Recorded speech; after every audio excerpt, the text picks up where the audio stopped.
Eddie Alvarez is a complete legend. I love Eddie Alvarez. We're trying to get him on the podcast. Me too. And I go, you guys are both represented by the same manager. You guys are both represented by the same team. Your agents are the same. The guys doing your deal are the same. I go, this seems like a 90-10 way support system here.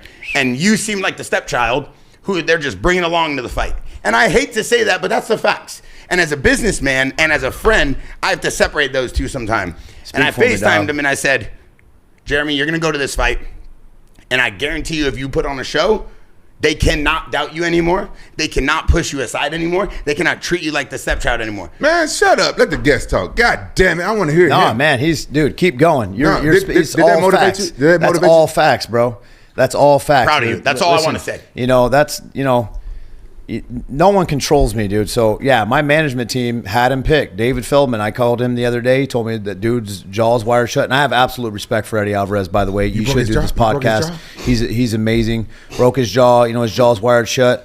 And he's like, yeah, we did in a sense. Yeah, we were betting our cards on Eddie. And, you showed up. You did it. You took the fucking risk.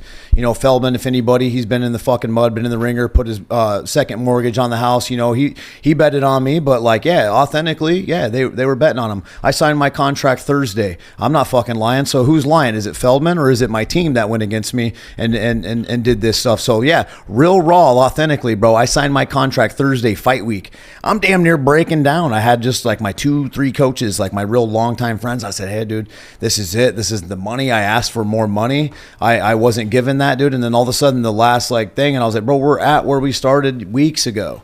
So yeah, I had to go up against that too. To not get the money I want. I just sold this out. I stepped outside my box. I used to get paid in UFC. You go whip somebody up. I would just go home and take care of the family. I didn't have to sell it. Now these days, everybody's getting behind these words. I'm not a man for talking. I keep the code of silence. I'm mafia. I'll fucking kill you, and I go home. That's it. But now, I sold it. I sold out the crowd. I feel like I had a Stephan Bonner fight and Forrest Griffin with the UFC. Dana's kind of Conor McGregor's like the Fertitas is to Dana. We sold that motherfucker out. We just changed the game.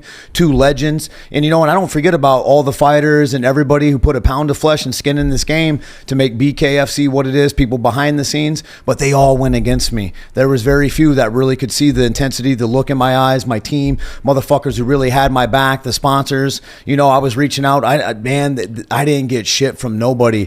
When I got to Philly, they're like, hey man, you're going to have to find your own way to drive to the press conference. I said, bro, I knew I was not going to get any type of help. My team, my management, I only had one guy, John Williams, who's fucking been there for me for these last few fights.